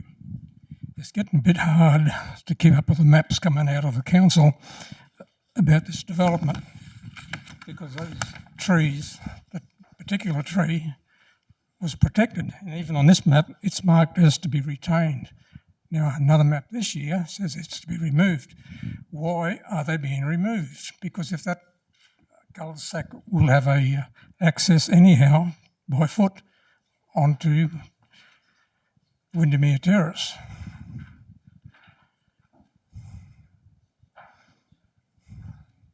It seems to be every... So on attachment 9.2,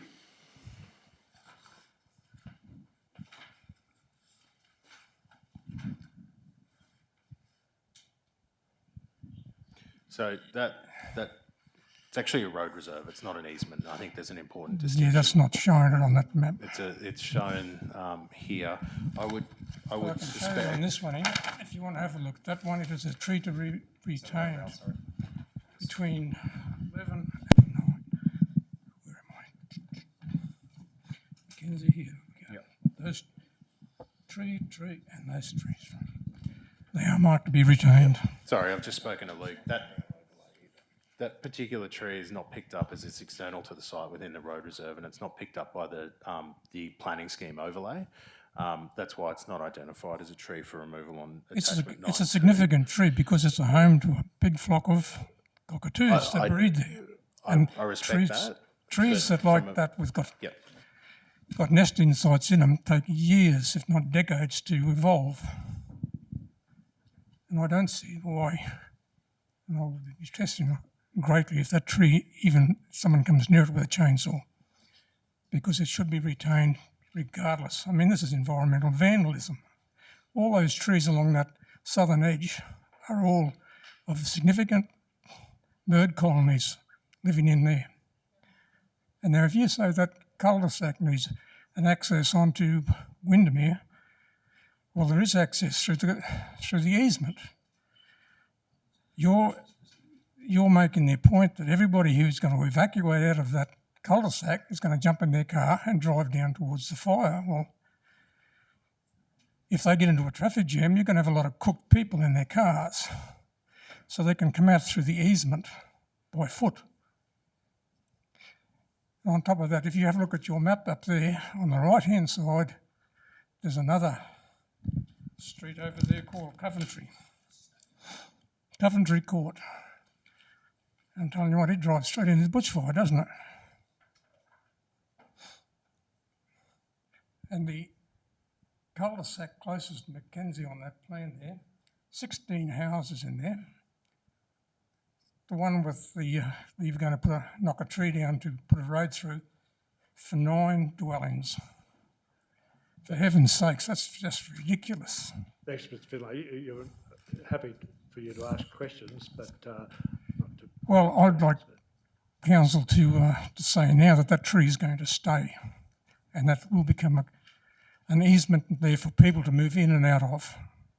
There's no need. I'd suggest people getting into their cars to drive away from a bushfire like that or anything like that. You're putting yourself at big risk. If you hit a traffic jam, there's going to be a lot of people die. Chair, just in regard, very pleased to hear the information from Mr. Finlay. Thank you very much. And I'm sure that not only that bit of information, but the other information we've heard from the fire experts from the submitters and our own, I have a bit of a feeling of how this should go, but we have to go back to standing orders to do that. With all your rules and regulations, bushfires don't read them when they coming through. All right, so just... Thanks, Mr. Finlay. Thank you. Yes. The tree that's been mentioned, is it in the road reserve and is it to be removed, despite being declared a significant tree? Can you answer me that, please? So, is it in the road reserve? Yes. Is it a significant tree as mapped by the state government in a non-juvenile koala habitat tree? No. Anyway, thank you. I will just state that the state mapping for koalas is terribly incomplete and there's only 1% of it that's been done on our escarpment. Thanks for that. Yeah, thank you for that. That concludes the questions for councillors. And I require a motion that standing orders, best practice, example standing orders for local governments and standing committee meetings, July 2026 be reinstated. I move it to that effect. The Mayor, second Councillor Melissa Taylor. All those in favour? Against? Carried. Trevor, in favour? Yes. Thank you. In favour. Chair, now that we're back in standing orders, I'd like to move that this matter lay on the table to next week's ordinary meeting of council to give officers the opportunity to respond to both the submitter and applicant presentations at today's committee meeting. Do you have a seconder for that, Councillor James? Any dissent from that, or any discussion in relation to that motion? I'll put the motion in that case. All those in favour? Yes. Councillor Trevor? Yes. Unanimous that the Mayor's motion be acceded to. That referral yesterday. Right, yes, like I said earlier,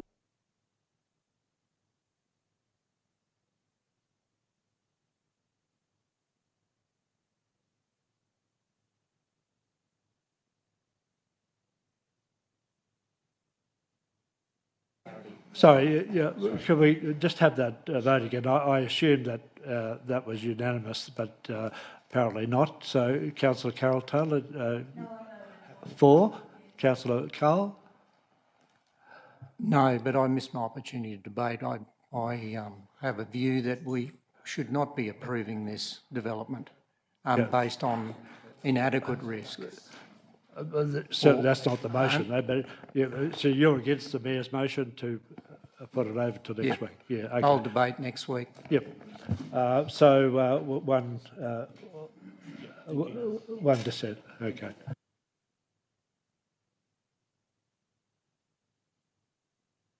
That concludes that matter for the time being.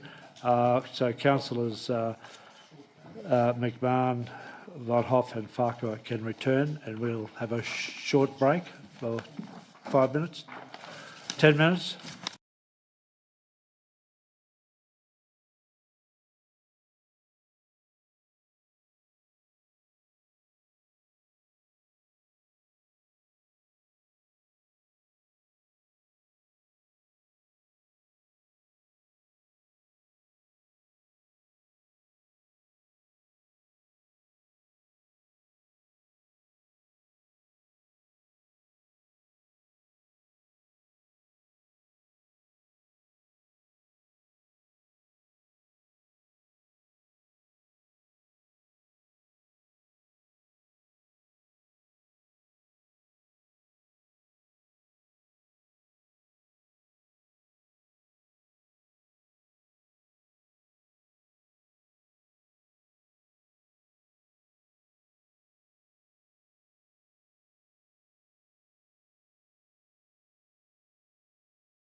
And thank you. Thank you and good morning, councillors. Welcome to the Water and Waste Committee meeting of Toowoomba Regional Council. This meeting is open to the public and will also be live streamed. I'd like to thank those of you who are in the room with us today, and I acknowledge everyone watching, God bless, via Council's social media channels. I ask all councillors to click join the meeting in board view. I would like to welcome Mayor Jeff McDonald, Deputy Mayor Rebecca Von Hoff, CEO Sal Petrosito, General Manager Jake Passia, and all others in the room. Thank you. I acknowledge the Aboriginal parties whose songlines traverse the lands on we meet today, the Western Waka Waka, the Guyabal and the Jarrawa peoples, and I pay respects to their elders past, present and emerging, for they hold the knowledge, the rich traditions and the bold ambitions of Australia's First Peoples. I have no apologies advised. I will acknowledge that we have Councillor Trevor Manteifel via Teams, and I also would like to note the leave of absence of Councillor Gary Gardner, and because of the notification given, no resolution is required. I've had no declarations of material personal interest or declarations of real or perceived conflict of interest. I will advise that we'll be closing the meeting, and the meeting will be closed to the public in accordance with section 254J3 of Local Government Regulation to consider the following item on the agenda. Item 4, Confidential Security of Critical Infrastructure Act 2018, Annual Report. And the reason for the closed meeting is this report discusses matters relating to the Security of Critical Infrastructure Act 2018 and its impact on the council business, and therefore it is recommended that the meeting be closed to the public in accordance with section 254J3. A matter the local government is required to keep confidential under a law of or formal arrangement with the Commonwealth or a state of local government regulation 2012. So I will ask for, thank you, Deputy Mayor. Seconder, Mayor Jeff McDonald, thank you. All those in favour? Passed unanimously, thank you. Live streaming will be stopped. Oh, thank you, Trevor. My apologies, Councillor.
So we're back. Thank you very much. So for item 4, Confidential Security of Critical Infrastructure Act 2018 Annual Report, the motion is that Council endorse the 25-26 Security of Critical Infrastructure Annual Report for submission to the Cyber and Information Security Centre as included in Attachment 1. May I have a mover? Mover, sorry. Councillor Edwina, seconder, Councillor Jeff. Any need for debate? No. All those in favour? Unanimous. Thank you very much. In favour. Thank you, Councillor Trevor. And on that note, I will conclude the meeting at 11:34. Thank you very much.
Councillors, welcome to the Infrastructure Committee for August.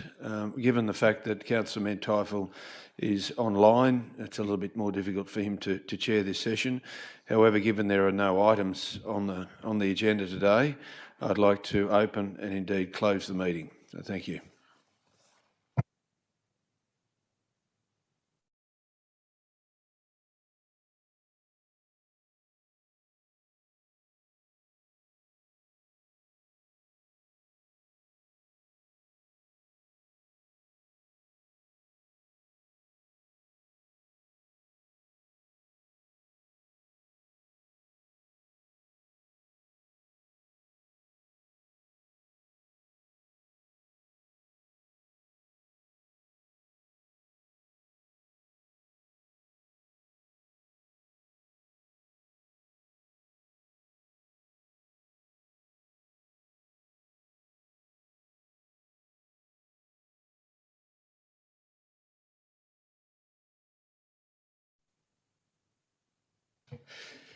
Good morning, councillors. It is still good morning. Welcome to the Environment Community Committee meeting of the Toowoomba Regional Council. This meeting is open to the public and will be live streamed. You know the deal. Even though there's no items, please click on the green button and say that you're in attendance. I would like to acknowledge the Aboriginal parties whose song lines traverse the lands we meet on today, the Western Waka Waka, Guyabal and Jarrwa people. Pay respects to their elders past, present, and acknowledge their connection, and also remind us of how we're connected as community to all and everyone and everything about us. There's a noting a leave of absence. No resolution is required. Councillor Gary Gardner.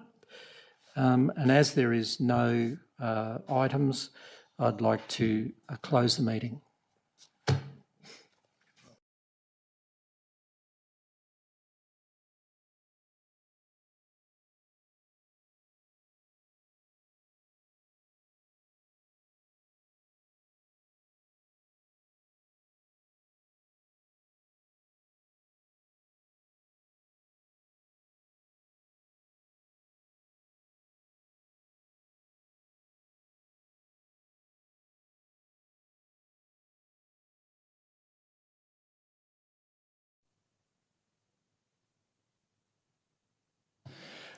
Councillors, welcome to the Corporate Services Committee for August.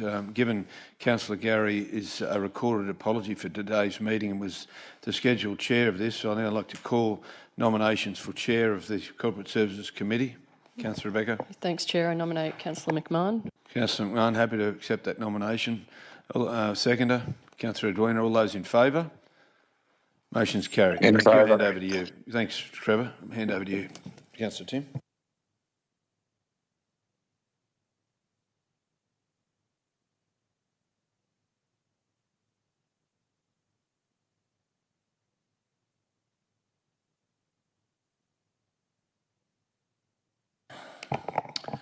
Morning, colleagues. Welcome to the Corporate Services Committee for August. Can I acknowledge the Mayor McDonald, Vice Deputy Mayor Von Hoff, councillors, the GMs and council staff that are in the chamber with us today. What did I do wrong?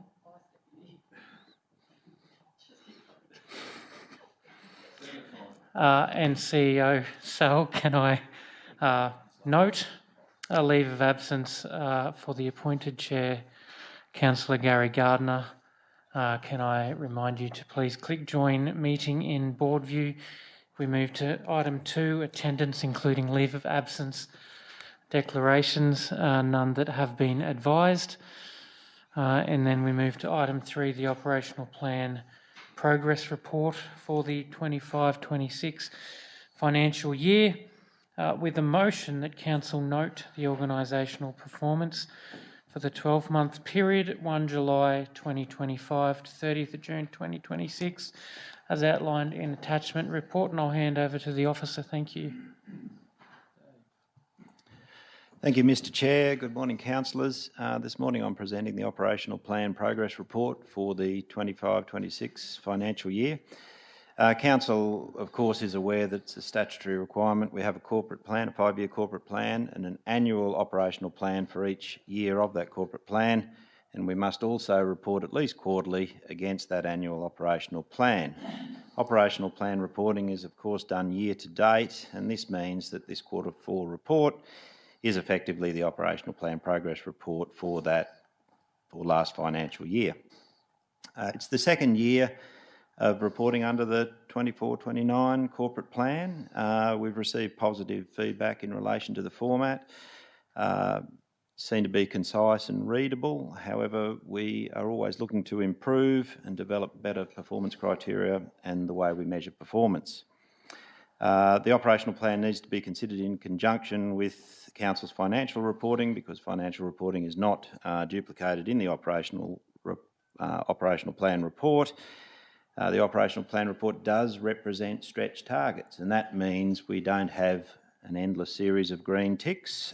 We push ourselves, and that means we have a small percentage of items which are behind where we'd like to be or within the tolerance. In saying that, we've had quite a strong performance, I think, for last fiscal year, with 98% of specific actions and projects on track or monitor, and 90% of KPIs either on track or monitor. Mr Chair, you've already read out the recommendation, and with that I'll pass back to you for questions. Thank you, Dave, and my apologies for referring to you as the officer. Dave Quinlan, well done. Other questions from the floor? Deputy Mayor. Thanks, Chair, through you. Thank you very much for this report. I'll take us to page 11 of 32 on attachment 2 for councillors, which is, Deanne, it's the people page 10 of attachment 2. Thank you. Disaster management. We're looking for orange. Yep, thank you. Yep, can we go down to the final two key performance indicators? 133 and 134. 134 and 133, correct. Yep, thank you. That's them? Yep, that's them. Thank you very much. Okay, so 134, Chair, is regarding, it's actually off target.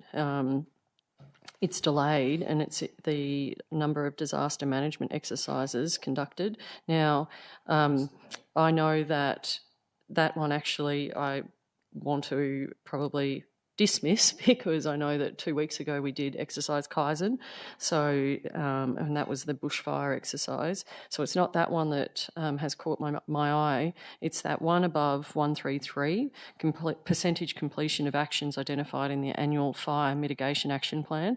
Now, I've got 2 questions, if I might, Chair. The first is a general observation. So we're not far off. We've had 194 of 198 actions completed.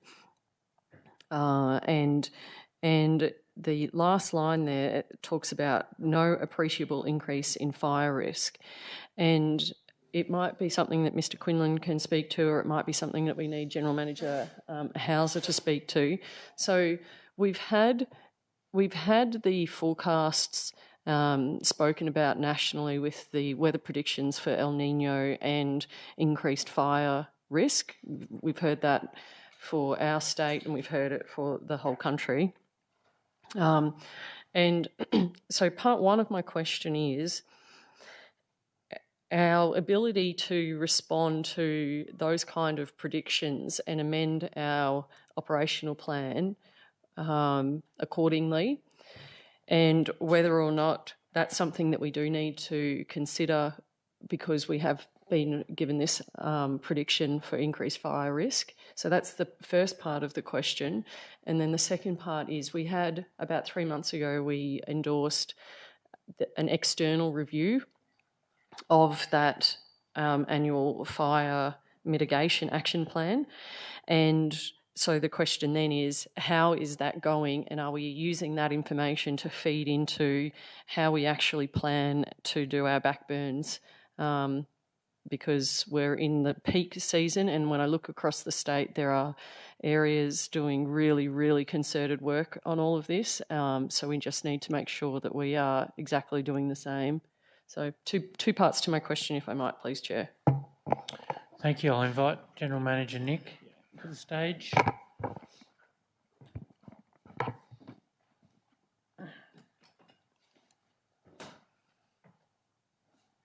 Thank you, Chair. Good morning, councillors. Thanks, Councillor Von Hoff. I think, speaking broadly to your question around our capacity to be adaptable and flexible as things change, absolutely we have that capacity. So, and you rightly noted that Council endorsed the annual bushfire mitigation activity plan in May this year. So we did the same thing for what we're reporting on here now in May of last year. And as you'd appreciate, things change throughout that period of time. So things have changed. We have delivered 3 prescribed burns that we'd planned during the period, and those that haven't been delivered that were planned or identified there, the John Trousdale Park one, I know that we've done some additional vegetation mitigation in the park to reduce risk to residents surrounding that park, and we're planning to use that if conditions allow for a burning training exercise in September, so that's working. We've indeed pivoted and been involved in a couple of prescribed burns just over the weekend at Taylor Reserve Block, and also at Perseverance. We're working with Bunya People's Aboriginal Corporation there as well. So we are pivoting and responding as the fire risk changes as the season progresses. So whilst we do our best in May each year to identify what's going to happen over the next 12 months, if things change, we pivot. And we've assessed these as having no appreciable increase in fire risk, as you've rightly pointed out. If that wasn't the case, we would be, moving everything that we can to adjust to that. I think I've lost what Yeah, the second part of your that's question okay. was now. There was a lot in it. No, I appreciate that first answer. Thank you. The second one was about that external. When we did do the endorsement, we also endorsed an external review. How's that going, and when should we expect to see that back to us? So the assessment. So we requested an external review to do a peer review of our risk assessment, what we'd assess the risks as, and the work to undertake that's completed. If we haven't received the draft report, it must be very, very close. So I'll follow up on that and find out where that is. And we're using that as peer review to go, well, we assessed these risks when we endorsed the plan in May. Did we get it right, or you know, was there something different that we should have considered here? So again, if that tells us that we need to alter our focus and shift resources to something different, we would do that. Okay, that's great. Thank you. I've actually got one more that's come to mind, if I might, Chair. Thank you, through you. As I said, you know, we have a lot of conversations and interactions with other local governments across the state, and really cognizant of all of everybody's doing a lot of burning at the moment to try to get ahead of what's predicted to be a couple of tough seasons. And areas such as ours and bigger that have a lot of geographical space to cover are using drones to drop fire and then monitor fire. And there's only some places that it's suitable to. You wouldn't do it where you know, you're on steep terrain and we have to keep people on the ground for that. But I'm curious about, are we doing that? Because I feel like there's really good opportunities in some of our locations to be doing that different technology. So that's the question as well. Are we adopting that sort of technology for our backburning? Thanks for the question. Through you, Chair. Look, probably a question I prefer to take on notice, Councillor. My initial reaction to that is that sounds as though that's something that the Queensland Fire Department would be doing, not so much council. So it's not technology that our council would carry, but I would expect that Queensland Fire Department would carry, and we would work with them to avail ourselves of that technology as the opportunities were required. But I'd probably prefer to test that with the team. Yeah, thanks. That'd be great to come back on. Thank you. Thanks, Chair. Thanks, Councillor Rebecca. Colleagues, any other questions on the operational plan? Councillor Edwina. Thank you, Chair. And another one for you, Nick. I've got just in relation to page 19 and 20 and in relation to the process of the Jubilee Park Trails. And it refers probably really to page 20, which is KPI 08110. And just if we have an update, I see that the bike trails, as we know, we've been delayed for various reasons along the way, but do we have an update with the EPBC approvals? Are we getting close? This is 197 on page 18 or 19 on board books. Yeah, page 20 of 32. It's the bottom one, orange triangle. 110. 110, yeah. Thanks, Nick. Just the EPBC, I know it's been ongoing for a very long time. I was just wondering if we have an update on that. Yeah, thanks, Councillor Eddy. And through you, Chair, we've received the request for further information from the department. So there's been requests for further information that have been provided, and then requests for further information that we're now responding to. We've engaged additional resource to assist us with that, so a client-side advisor to assist us with responding to that, which I think will help us progress that quickly. The teams just recently progressed through the CEO an extension of time request under the funding program, because the original date is, I think, 30 June next year, which we're not going to achieve because of the delays that I've been advising you about for quite some time now. But we've reset the program and aiming to achieve that. I think it's we've requested additional time of 18 months, I think, off the top of my head, to continue that project. But the EPBC referral is now in a stage where we can provide a formal response. We've received the request for further information. We can provide that formal response. Good to hear. Thank you.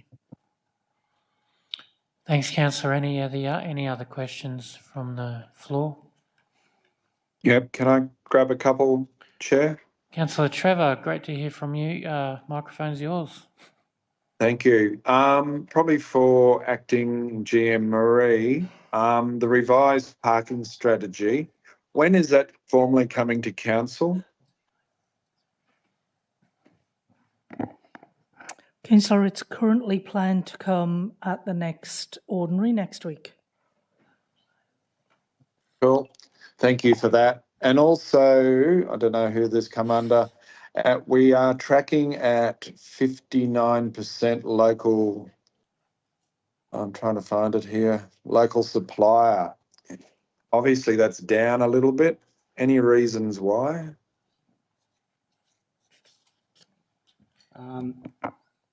Dave, unless you have the response, otherwise, Councillor Trevor, GM Marie's not well today. I'm happy to take that one on notice. That's okay. But our target is 60%. Yeah, so it's slightly down, but yeah. Dave, do you have any further? Through you, Mr. Chair, I think because of the magnitude of some of our projects like Crestbrook, this year we're just a fraction down in terms of that local buy. Yep, that may explain it. Thank you. Thanks, Dave. Any other questions, Councillor Trevor? Not at this stage. Thank you. Thanks very much. Councillor Rebecca. Sorry, Chair, thank you. To pick up on what Councillor Farquhar was talking about with the EPBC and the bike trails, it might be worth us having a conversation with LGAQ and some of the other councils, for instance, Logan, because we're not the only ones who have projects that have federal funding that are contingent upon that approvals, and they're basically jammed, waiting for it to come through. And so there's been some work done on trying to bundle them up to say, look, there's several projects here. We're all in the same situation to try to get some momentum with them.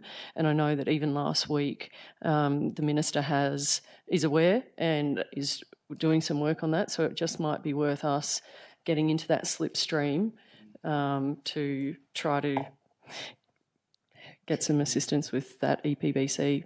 Thanks. That'd be great. I think any help we can get is great. Nick, you don't need to respond to that.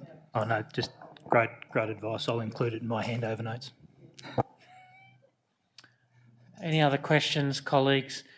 We have the motion that Council note the organisational performance for the 12-month period, 1 July 2025 to 30th of June 2026, as outlined in the 25 to 2026 Operational Plan Progress Report and Attachment 1. Can I have a mover? Moved by Mayor McDonald. I'll second. By Councillor Trevor online. No need to go into debate. All those in favour? Passed without dissent. Thank you, Dave, Nick. With that, colleagues, I will conclude the meeting at 11:57. Thank you.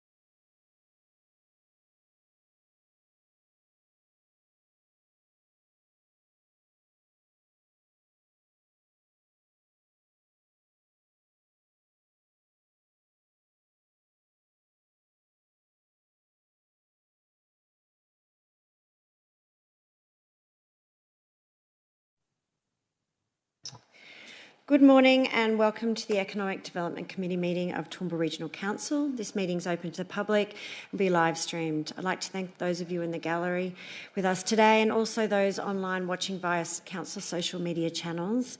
Reminder, councillors, please join the meeting online. We have no apologies advised, noting a council leave of absence for Councillor Gary Gardner, and as we have nothing on the agenda, I would like to conclude the meeting. Thank you very much. Adios, amigos. 29 seconds, Eddie. Well done.